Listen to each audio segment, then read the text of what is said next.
Bismillahirrahmanirrahim. Assalamualaikum warahmatullahi wabarakatuh. Waalaikumsalam warahmatullahi wabarakatuh. Bismillahirrahmanirrahim. Alhamdulillahirabbil alamin wassalatu wassalamu ala asrofil anbiya'i wal mursalin wa ala alihi wa sahbihi ajmain. Amma ba'du. Yang saya hormati kepada Bapak dosen selaku pengampu mata kuliah Pendidikan Kudus ini dan teman-teman kelas 3C yang saya banggakan. Berdirinya saya di sini pada hari ini untuk mempresentasikan tentang hadis mempelajari dan mengajarkan Al-Quran. Lanjut ke latar belakang, Al-Quran adalah kitab suci terakhir yang turun dari Allah Subhanahu wa Ta'ala kepada umat manusia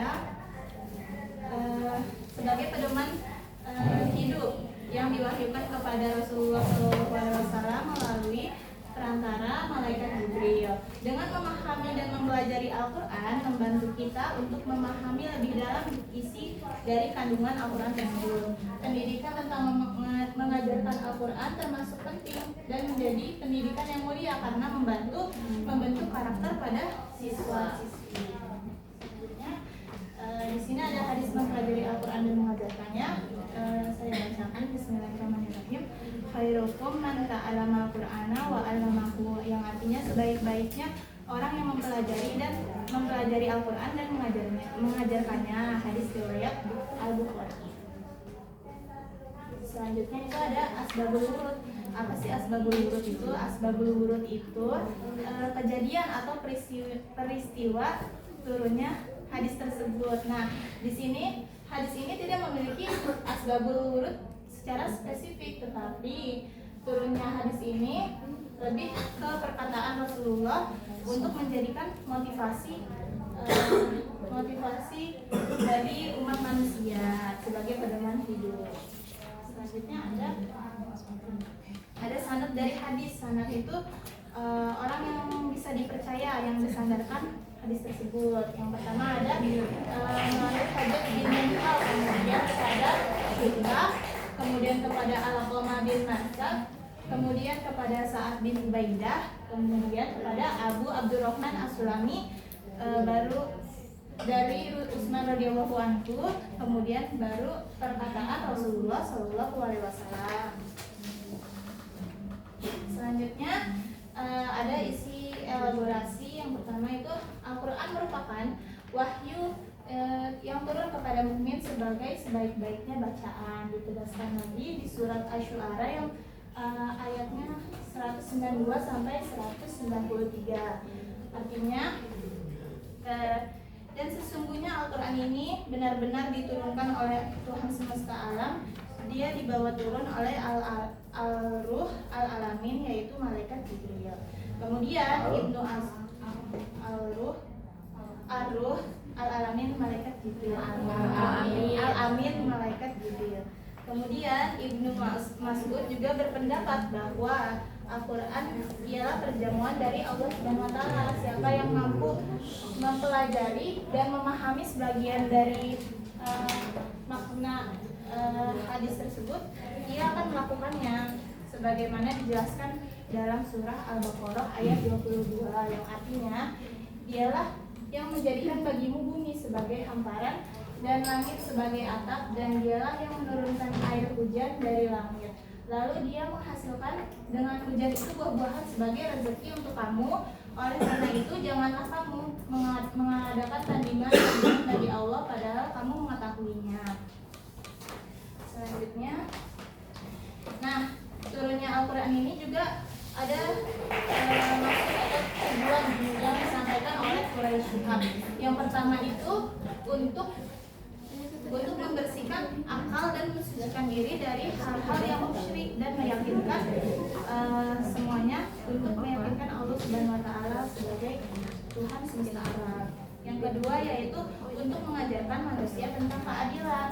Maksudnya mengajarkan manusia tentang keadilan di sini dalam keadilan pengabdian Allah. Yang ketiga untuk menciptakan suatu persatuan dan kesatuan, bukan hanya suatu persatuan dan kesatuan suku bangsa, tetapi dalam bidang politik, sosial, budaya, iman, kepribadian dan lain sebagainya yang berada di bawah keesaan Allah Subhanahu wa taala. Selanjutnya untuk mengajak manusia berpikir, maksudnya manusia berpikir dalam hal bekerja sama secara musyawarah dan mufakat dalam masyarakat. Nah, selanjutnya untuk memberantas kemiskinan yang menyebar.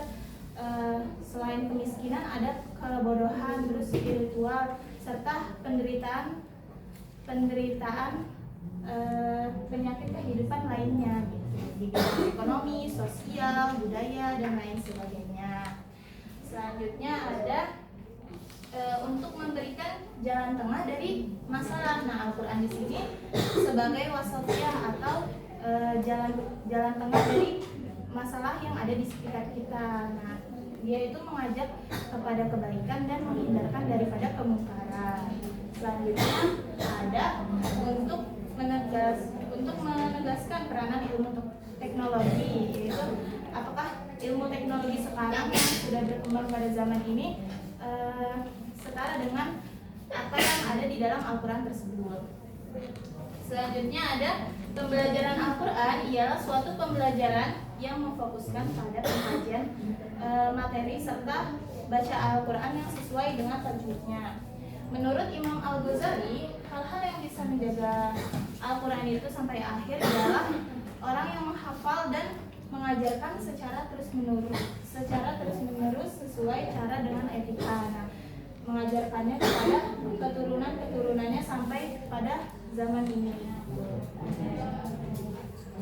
Selanjutnya ada metodologi. Yang pertama itu tujuan pembelajaran. Nah, di sini ada 4 poin. Yang pertama, siswa dapat memahami isi dari kandungan hadis tentang mempelajari dan mengajarkan Al-Quran tersebut gitu.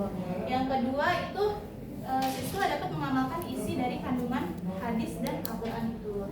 Terus yang ketiga, siswa dapat melafalkan, membaca serta menerjemahkan surat-surat yang ada pada Al-Quran gitu.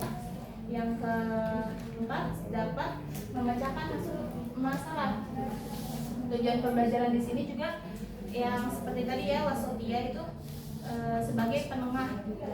Jadi dapat memecahkan masalah yang ada di dalam kehidupan sehari-hari. Selanjutnya ada pendekatan pembelajaran. Yang pertama itu pendekatan pembelajaran menggabungkan antara hadis dan Al-Quran yang berhubungan gitu dalam kehidupan sehari-hari. Yang ketiga, pendekatan pembelajaran kontekstual atau nyata. Jadi siswa ini di pembelajarannya secara nyata dalam kehidupan sehari-hari. Selanjutnya ada pendekatan pembelajaran kebiasaan. Nah, siswa ini didorong untuk membaca Al-Quran setiap hari. Terus kemudian setelah dia istiqomah diberi apresiasi dari gurunya. Selanjutnya ada praktek dan latihan. Nah, siswa ini tadi kan udah baca.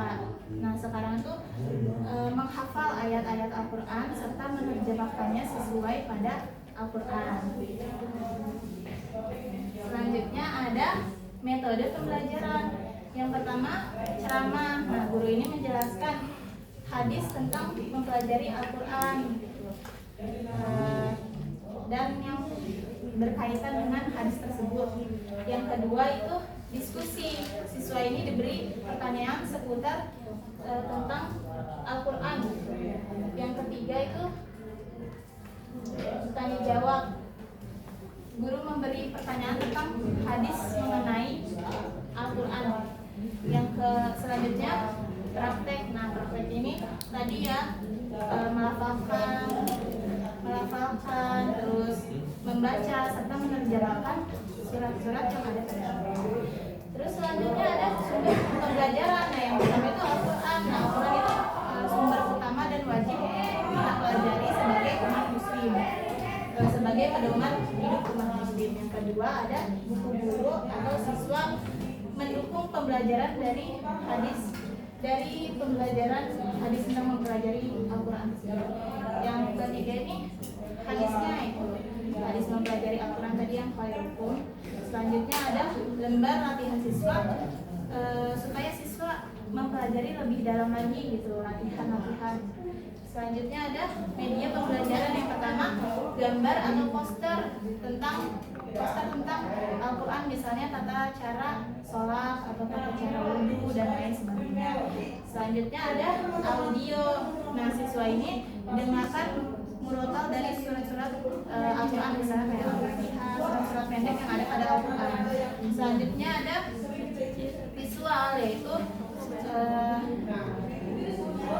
materi dari yang guru jelaskan, serta siswa juga bisa menonton video tentang kisah Nabi seputar hadis tentang Al-Quran tersebut.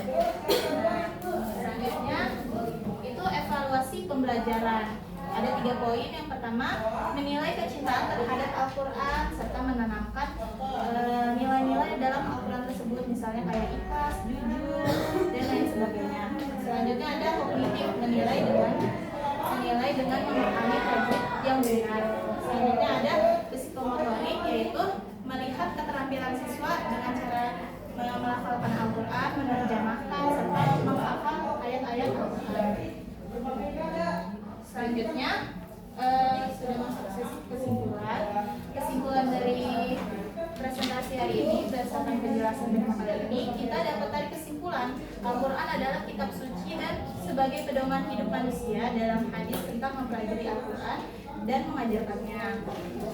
Menyatakan bahwa yang mempelajari Al-Quran dan mengajarkan Al-Quran ialah yang paling mulia, maka yang jadi pengajar harus memilih strategi dan metode yang tepat dalam pembelajaran, seperti metode ceramah, diskusi, ya, terus praktik, agar membantu siswa untuk memahami dan mengamalkan isi Al-Quran.